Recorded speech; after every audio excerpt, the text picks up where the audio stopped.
할렐루야. 우리 주님의 은혜가 우리 목양의 모든 가족들에게 풍성하게 임하기를 축복합니다.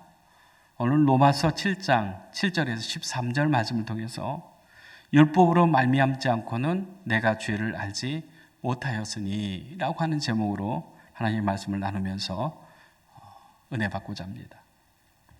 우리는 종종 좋은 사람이라는 말을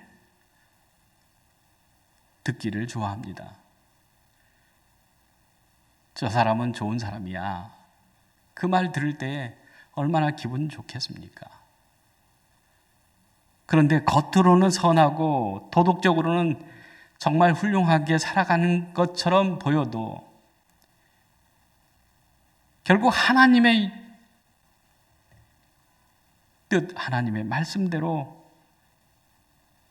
살아가지 못한다고 하면 아무리 착하게 살고 또 좋게 보인다고 하더라도 그것은 하나님과 관계없는 것이 될 수 있습니다.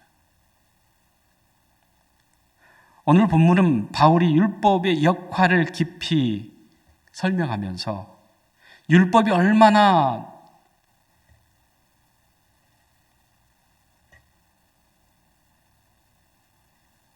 우리에게 무거운 것이고 또한 도저히 그것을 다 이룰 수 없는, 율법의 요구를 만족시킬 수 없는 그러한 사람들이라고 하는 것을 우리가 철저하게 느끼게 만든다고 하는 것이죠. 도저히 우리가 그 율법의 요구에 우리가 만족할 수 없는 그러한 부족한 사람들이라고 하는 것을 깨닫게 되어진다고 하는 것입니다. 그러면 율법이 이게 필요 없지 않느냐? 왜냐하면 사람에게 무거운 짐을 주는 것 같고 또 죄를 더해야 하는 것 같고 힘들게 하고 어렵게 하는 것 같지 않습니까? 그런데 바울은 이 율법의 역할이 있다라고 하는 것을 얘기를 하고 있습니다. 7절 말씀 보면 그런즉 우리가 무슨 말을 하리요? 율법이 죄냐? 그럴 수 없느니라. 율법으로 말미암지 않고는 내가 죄를 알지 못하였으니 곧 율법이 탐내지 말라 하지 아니하였더라면 내가 탐심을 알지 못하였으리라. 이렇게 얘기를 합니다. 즉 율법에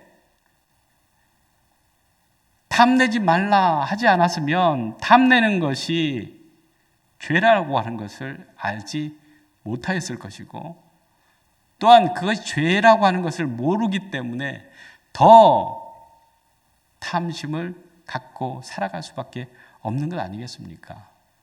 그런데 탐심이 죄라고 하는 것을 율법이 가르쳐주고 있기 때문에 이것은 죄이기 때문에 이건 하나님이 싫어하시고 하나님이 기뻐하시지 않는다라고 하는 것을 알게 한다라고 하는 것입니다. 그래서 율법은 죄 자체가 아니라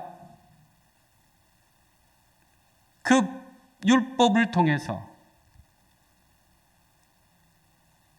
하나님을 알아갈 수 있도록 또 내가 얼마나 죄인인가를 분명히 밝히는 역할을 해준다라고 하는 것입니다.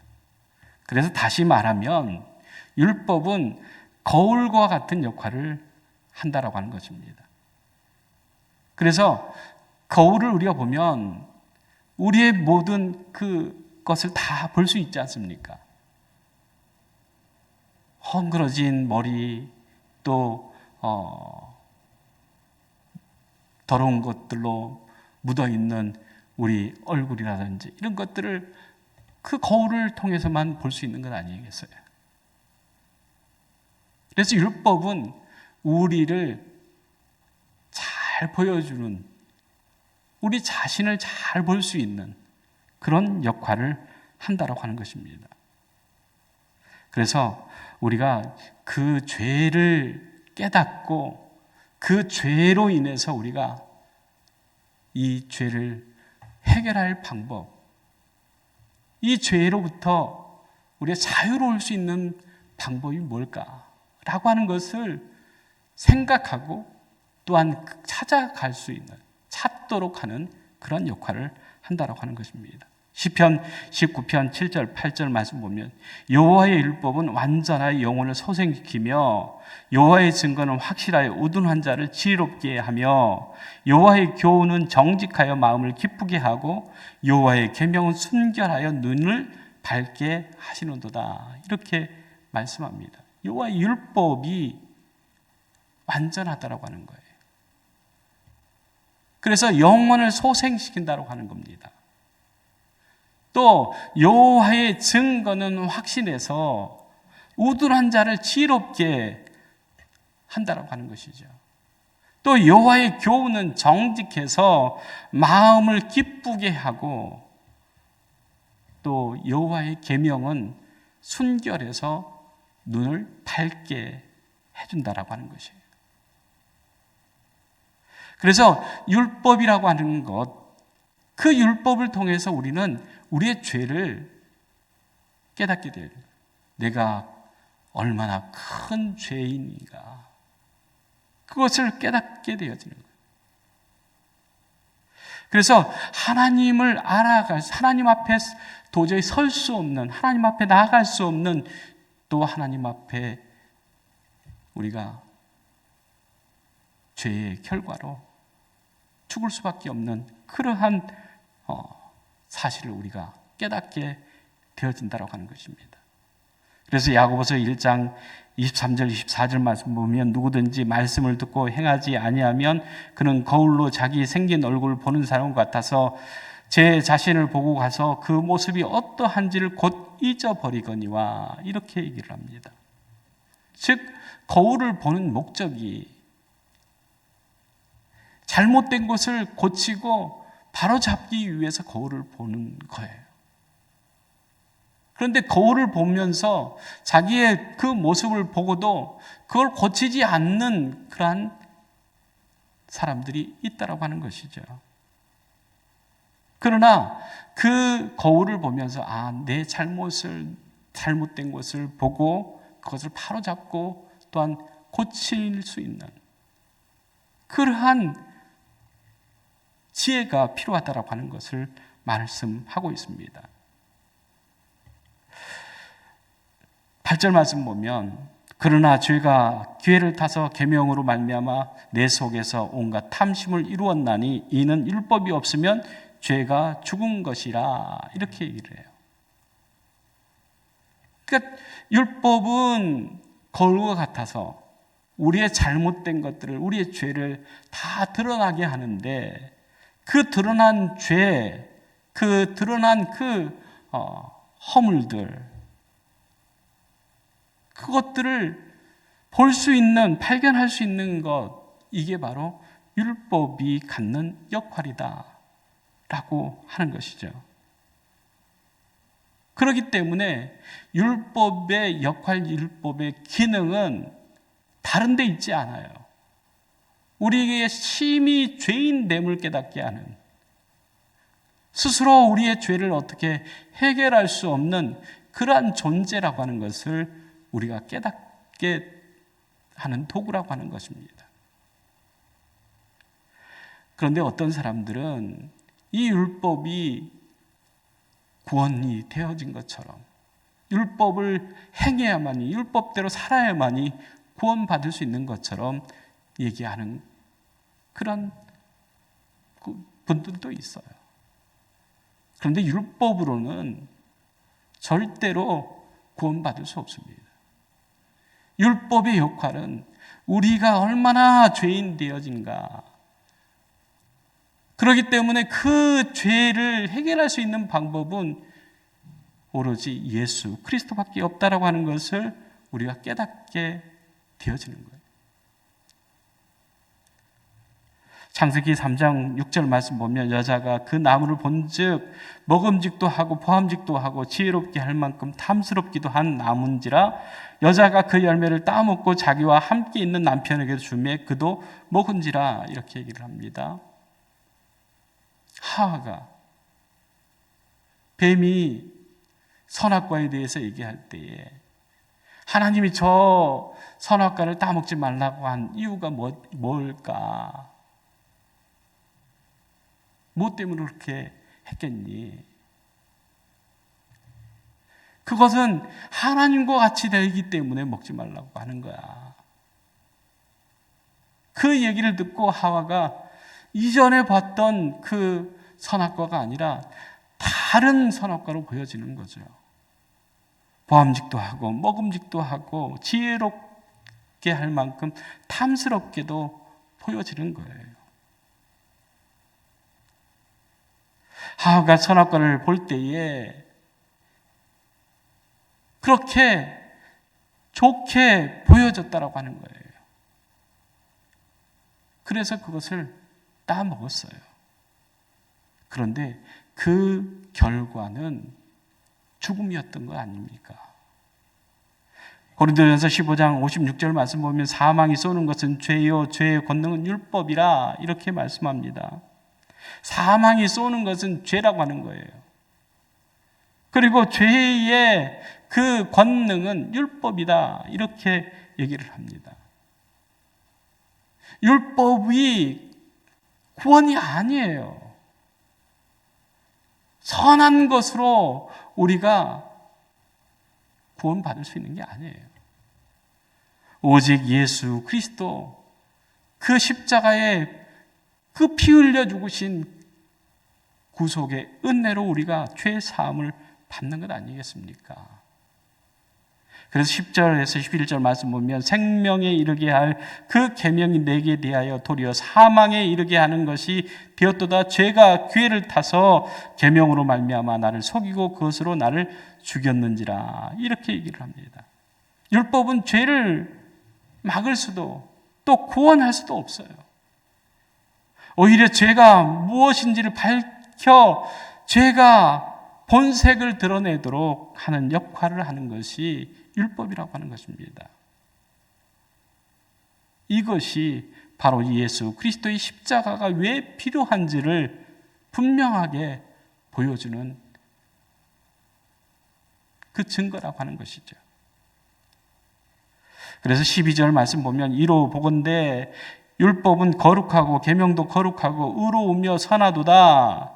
오직 죄가 죄로 드러나기 위하여 선한 그것으로 말미암아 나를 죽게 만들었으니 이는 계명으로 말미암아 죄로 심히 죄되게 하려 함이라 이렇게 얘기를 합니다.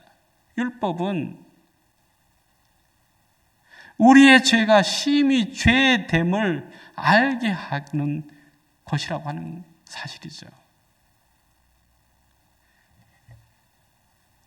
그런데 우리는 율법이 없으면 될 거 아니냐 이렇게 생각할, 율법이 구원이 아니라고 하면, 율법으로 구원받지 못한다고 하면 율법은 필요 없는 것 아니냐 이렇게 생각할 수 있습니다. 그러나 바울은 율법이 죄로 인해서 자신을 죽음으로 이끌었다고 그렇게 고백합니다. 그러나 그 목적은 선을 통해서 죄를 드러내고 그 죄의 심각성을 깨닫게 하는 그런 역할을 율법이 한다라고 하는 것이죠. 그래서 시편 119편 105절 말씀 보면 주의 말씀은 내 발의 등이요 내 길의 빛이니이다 이렇게 말씀합니다. 주의 말씀이 내 발의 등이고 내 길의 빛이다. 정말 우리가 하나님 말씀에 비치고 하나님의 말씀을 붙잡고 살아가야만이 구원받을 수 있다고 하는 것이죠. 갈라디아서 3장 24절 말씀 보면 이같이 율법이 우리를 그리스도께로 인도하는 초등교사가 되어 우리로 하여금 믿음으로 말미암아 의롭다함을 얻게 하려 함이라 라고 하는 말씀을 우리에게 하고 있습니다.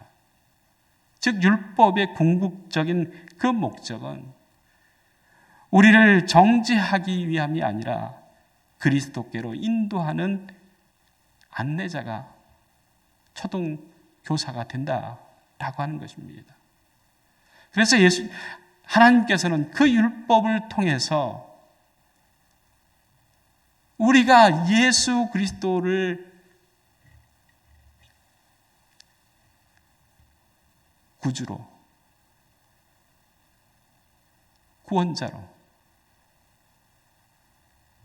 믿고 살아가도록, 의지하도록 율법은 예수 그리스도께로 우리를 안내하는, 구원받는 길로 안내하는 안내자와 같은 그런 역할을 하게 되어진다라고 하는 것을 말씀하고 있습니다. 오늘 우리가 율법으로 말미암지 않고는 내가 죄인이다라고 하는 것을 알지 못할 때가 있었다라고 하는 거예요. 율법을 지킬 수 있고 그 율법을 잘 지킬 때에 구원받을 수 있다. 하나님께 영광되고 하나님께 인정받는 그런 사람 되어질 수 있다라고 하는 것, 이것이 바울의 옛날 신앙 아니겠습니까? 그러나 예수 그리스도의 십자가의 복음을 접한 다음에, 부활을 확신한 그 다음에 이 율법에 대해서 얘기를 하는데, 율법으로 구원받는 것이 아니라 율법은 우리가 얼마만큼 큰 죄인인가라고 하는 것을 깨닫게 하고 그 죄의 문제를 해결하기 위해서 우리가 나가야 될, 찾아야 될, 믿어야 될 분이 누군가라고 하는 것을 보여주는, 가르쳐주는 안내자가 되어진다고 하는 것이에요. 그래서 율법도 선한 그러한 것이다 라고 하는 것을 바울은 얘기를 하고 있습니다. 오늘 우리가 믿음 생활할 때에 정말 율법의 그 조항 때문에 정말로 힘들게 어렵게 신앙생활하는 분들이 더러 있습니다. 근데 그렇게 한다고 해서 하나님의 기뻐하시는 그 구원을 우리가 얻을 수 있는 것이 아니고, 오로지 구원받는 길은 예수 그리스도의 십자가를 믿는 것이고, 또한 그 십자가를 통한 하나님의 구원의 방법을, 그 길을 우리가 의지하고 붙잡는 것이 바로 우리에게 주신 하나님의 선물이다 라고 하는 것들을 우리가 생각하면서, 오늘 또 주 안에서 하나님께서 우리에게 주신 참 진리 안에 있는 자유와 기쁨을 누리며 살아가는 우리 목양의 모든 가족들 되기를 간절히 주의 이름으로 축복합니다. 기도하겠습니다. 사랑의 하나님, 참 감사합니다. 율법의 기능은 우리가 얼마나 큰 죄인인지, 또 그 죄의 문제를 해결할 수 없고 그 죄 때문에 우리는 죽을 수밖에 없는, 정죄받을 수밖에 없는, 심판받을 수밖에 없는 그러한 존재라고 하는 것을 깨닫게 하고, 우리의 죄의 문제를 해결할 수 있는 유일한 길, 예수 그리스도의 십자가의 그 보혈로 죄의 사함을 받아야 새로운 생명, 부활의 생명, 거듭난 영혼으로 여태껏 살아갈 때에 우리가 정말로 율법 아래에서 그 율법의 요구를 이루기 위해서 힘쓰고 애쓰면서도 자유와 그 기쁨을 누리지 못한 것들이 있지만, 이제 예수 그리스도 안에 있는 새로운 영원한 구원의 그 복음을 통해서 우리가 새로운 생명, 아들의 생명, 그 아버지의 영원한 나라를 소유하게 되었음을 우리가 믿고 오늘도 주 안에서 하나님 주신 그 새 생명의 기쁨으로 하나님 기뻐하시는 귀한 열매들을 풍성하게 맺어가는 우리 목양의 모든 가족들에게 은혜 베풀어 주시옵소서. 예수님의 이름으로 기도리옵나이다. 아멘.